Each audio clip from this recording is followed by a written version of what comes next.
Ya. Ahora, vamos a hablar de las disposiciones comunes o las disposiciones generales relativas a la actividad procesal. Disposiciones comunes o disposiciones generales relativas a la actividad procesal. Lo primero que vamos a hablar es o entender qué es el plazo. El plazo en materia procesal penal. Pero ahí lo vamos a comparar con el plazo civil y el plazo administrativo.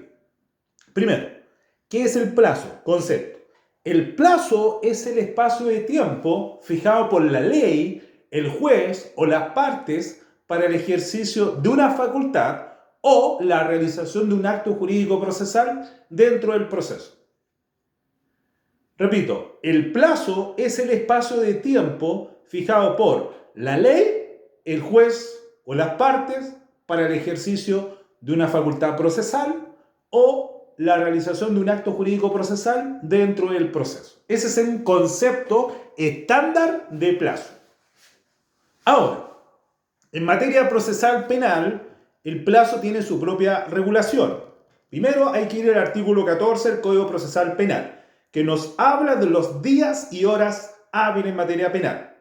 Y dice que todos los días y horas serán hábiles para las actuaciones del procedimiento penal.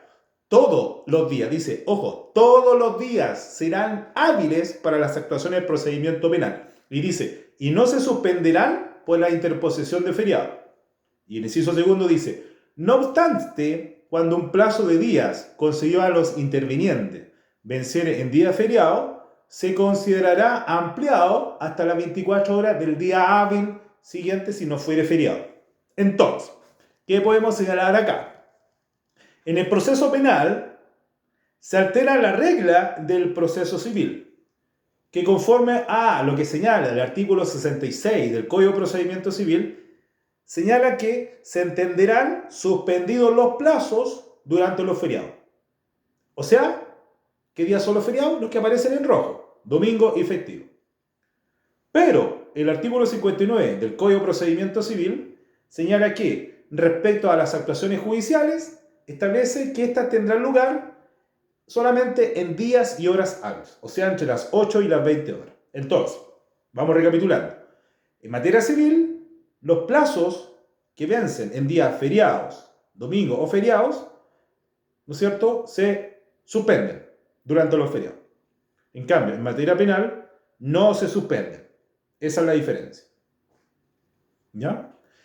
En materia administrativa, en conformidad al artículo 25 de la ley 19.880, los plazos de días establecidos en esta ley son de días hábiles, o sea, de lunes a viernes, y no se van a considerar los sábados, los domingos ni los festivos. Entonces, en materia civil, los plazos se suspenden durante la interposición de feriados. En materia penal, no se suspende por la interposición de feriados. Pero, si el plazo recayera en un feriado, se considerará ampliado al día hábil siguiente. O sea, si el plazo venció en un domingo, se amplía al día hábil siguiente, o sea, en este caso, un día lunes. Esa es la explicación. Ahora, en el derecho civil, en conformidad al artículo 50 del Código Civil, que señala que en los plazos que se señalaren en las leyes o los decretos del presidente de la República, de los tribunales o juzgados, se comprenderán aún los feriados, a menos que el plazo señalado sea de días útiles. Expresándose así, pues en tal caso no se cuentan los feriados. ¿Ya? Por lo tanto, en el Código Procesal Penal, ¿qué podemos concluir? Que los plazos en materia procesal penal no se suspenden por la interposición de feriado, sino que se amplía al día hábil siguiente. En materia civil se suspende durante los feriados. En materia administrativa son de lunes a viernes, se excluyen sábado, domingo y festivo. Y en materia civil señala que se comprenden, en materia civil, se van a comprender aún los feriados. A menos que el mismo plazo señale que sean de días útiles. ¿Ya? Entonces, para concluir, el plazo en materia procesal penal son de días corridos. Todos los días se cuentan para el cómputo del plazo en materia penal. Artículo 15 del Código Procesal Penal. Cómputo del plazo de horas. Los plazos de horas establecidos en este código comenzarán a correr inmediatamente después de ocurrido el hecho que fijare su iniciación, sin interrupción. O sea, los plazos de hora a que se refiere el Código Procesal Penal, y no solo del procedimiento, es extensivo a horas fuera, bien digo, de la actividad investigativa o judicial propiamente tal. Por ejemplo, plazo de hora tenemos en las 12 horas el caso de delito flagrante, por ejemplo, del artículo 130, letra F. Dice, el que aparezca en un registro audiovisual cometiendo un crimen o simple delito, el cual la policía tenga acceso. Y luego dice, se entenderá por tiempo inmediato todo aquel que transcurra ante la comisión del hecho y la captura del imputado, siempre que no hubieran transcurrido 12 horas. Entonces, ese es un ejemplo de plazo de hora. Ahora, en caso del plazo de la detención, el artículo 131 establece un plazo de 24 horas para que el personal policial ponga al imputado en presencia del juez de garantía. De manera que la audiencia de control de detención tiene que verificarse dentro de las 24 horas. ¿Ya? 24 horas para la audiencia de control de detención. Ese es otro plazo de hora en materia procesal penal. Artículo 16 dice, plazos fatales e improrrogables. Los plazos establecidos en este código son fatales e improrrogables.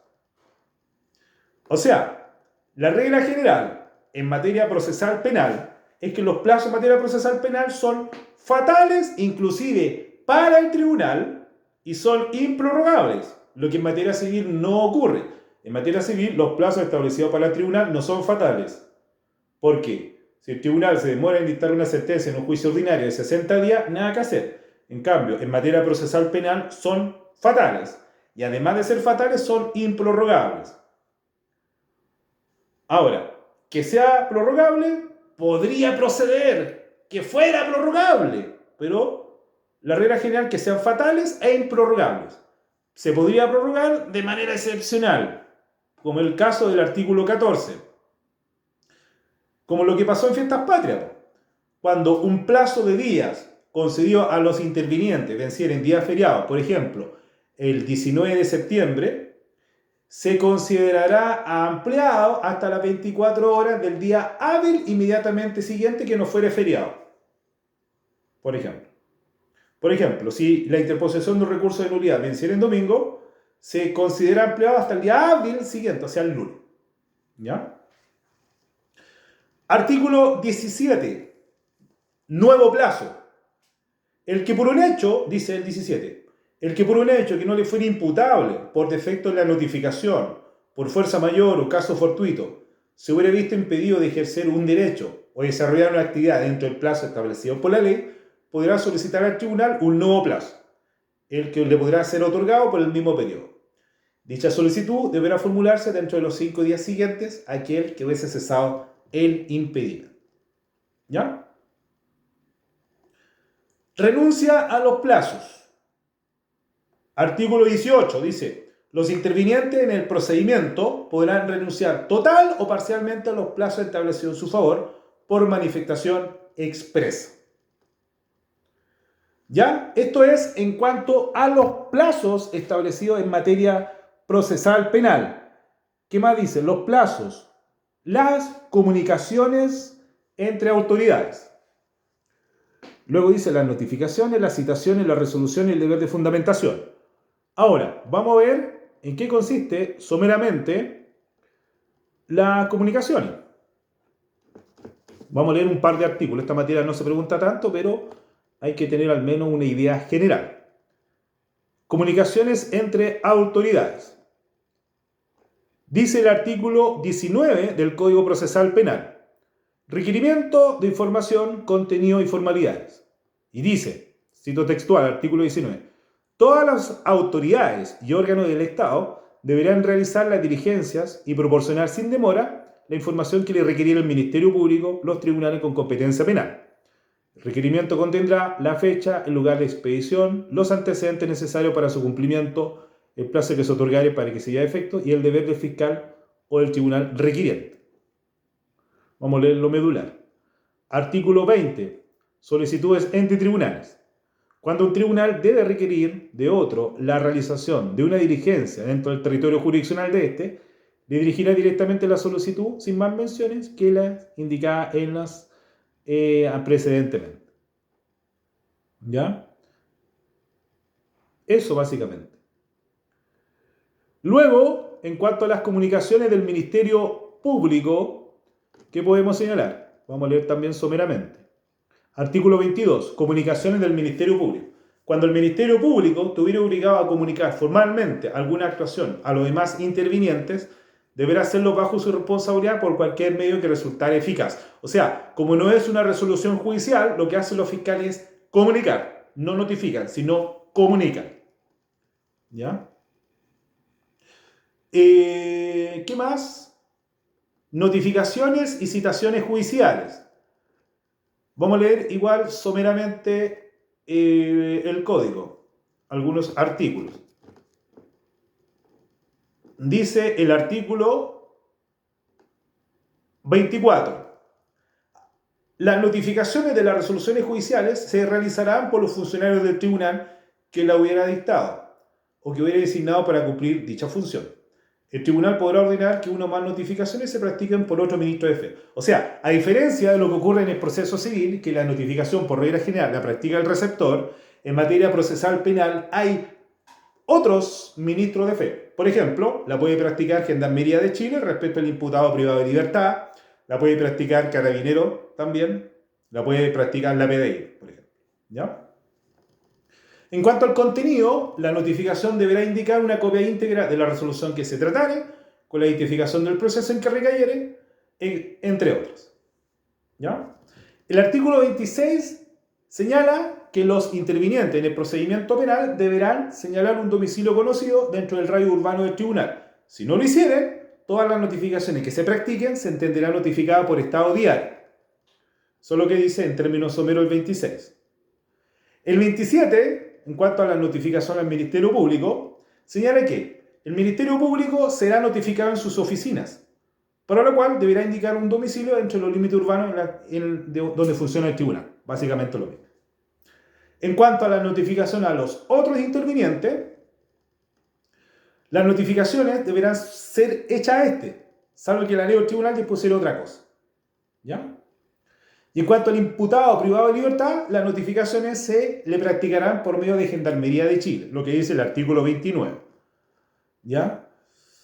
Y en cuanto a las notificaciones en las audiencias, la notificación realizada en la audiencia se entenderá notificada a todos los intervinientes en la audiencia, a los que hubieran asistido. ¿Ya? A todos los que hubieran asistido. Y se dejará constancia.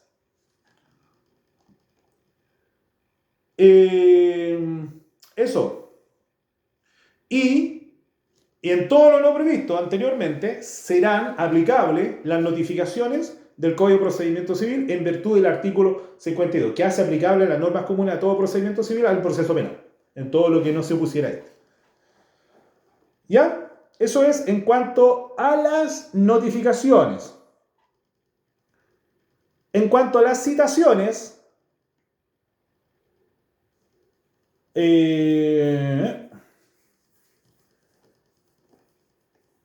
a ver, ¿qué dice el artículo 33 en términos generales? Dice, cuando fuere necesario citar a alguna persona para llevar a cabo una actuación ante el tribunal, se le notificará de la resolución que ordenará su comparecencia. Se hará saber a los citados al tribunal ante el cual debe comparecer, su domicilio, la fecha y la hora, la identificación del proceso, etcétera, etcétera, etcétera. ¿Ya? O sea, la citación debe contener el tribunal, el domicilio, la hora de la audiencia, el motivo de su comparecencia y la identificación del proceso.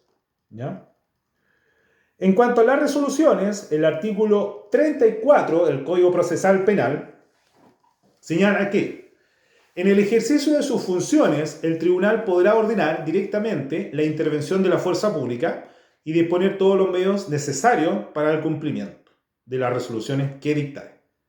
Y esto está también en relación a lo que dice la Constitución Política, Porque dice que para hacer ejecutar sus resoluciones o hacer practicar los actos de instrucción que determine la ley, los tribunales ordinarios de justicia y los especiales que integren el Poder Judicial podrán impartir orden directa a la fuerza pública o ejercer los medios de acción conducentes que dispusiera. Y luego dice, la autoridad requerida deberá cumplir sin más trámite el mandato judicial y no podrá calificar su fundamento, oportunidad o justicia. Esto es lo que se llama el principio de imperio, que los tribunales no tienen, pero podrá mandatar a la policía para que éste la auxilie, ¿ya? Esto es el poder de imperio. Artículo 35 dice, la delegación de funciones empleados subalternos para realizar actuaciones que la ley requiere su intervención producirá la nulidad de las mismas. O sea, la delegación de funciones en otros funcionarios produce la nulidad. Y en cuanto al deber de fundamentación, cuando un tribunal oral o el juez de garantía dictaren su respectiva sentencia en el proceso, tienen la obligación de fundamentar cómo llegaron a esa conclusión, tanto de absolución o de condena del imputado. Vale decir, tienen que fundamentar la sentencia definitiva en el proceso penal, sentencia interlocutoria y auto. Yo diría que hasta el auto. Los decretos de providencia prohibidos no, porque son resoluciones de mera sustanciación. ¿Qué dice el artículo 36? Será obligación del tribunal fundamentar las resoluciones que dictare, con excepción de aquellas que se pronunciaren sobre cuestiones de mero trámite. La fundamentación expresará sucintamente, pero con precisión, los motivos de hecho y de derecho en que se basaren las decisiones tomadas. ¿Ya? Eso es lo que dice el artículo 36. Y el artículo 37 dice que el juez, al dictar sentencia, tiene que firmarla. Firma electrónica avanzada. Nada más que eso. ¿Qué más? ¿Qué más dice esto? Las resoluciones judiciales. Las resoluciones judiciales y el deber de fundamentación. Las costas procesales. ¿Qué más? Las costas. Artículo 45. Toda resolución que pusiere término a la causa o incidiere un incidente deberá pronunciarse sobre el pago de costas. Esto es lo que dice el 45, el Código Procesal Penal. Luego, el 46 dice, las costas del procedimiento penal comprenderán tanto las procesales como las personales. Y acá hay que saber cuál es cuál. Las costas procesales son las causadas en la formación del procedimiento y las personales dice relación con los honorarios de los abogados. Y luego, ¿a quién se condena en materia penal? Al pago de las costas. Las costas serán de cargo del condenado, a lo que dice el artículo 47. Ahora, si el imputado fuera absuelto o sobreseído en materia penal, será condenado en costa en virtud del artículo 48 el Ministerio Público. Eso es lo que dice sucintamente, yo lo resumo. Y el 49 dice, cuando sean varios los intervinientes en el proceso penal, las costas se dividirán entre ellos en proporción. ¿Ya? Y para ir terminando, el artículo 52 habla de las normas comunes a todo procedimiento. Y dice, serán aplicables al procedimiento penal en cuanto no se pusiera todo lo que establece el Código de Procedimiento Civil, en cuanto no fuere contrario. O sea, en el fondo lo que dice el 52 es que van a ser aplicables las disposiciones comunes del Código de Procedimiento Civil a materia penal en cuanto no se opusiere a la naturaleza. O sea, se van a aplicar las materias de notificaciones, resoluciones, actuaciones judiciales, deber de fundamentación, todas las normas comunes a materia penal, siempre que cabiera, porque no todo cabe, ¿ya? Pero es aplicable en virtud del artículo 52 del Código Procesal Penal, que hace aplicable la norma del Código de Procedimiento Civil a materia penal. ¿Ya? Entonces, del cedulario terminamos el punto 1 y 2. Ahora nos corresponde entrar a analizar los principios en materia de garantías constitucionales y luego los principios propiamente tal en materia penal.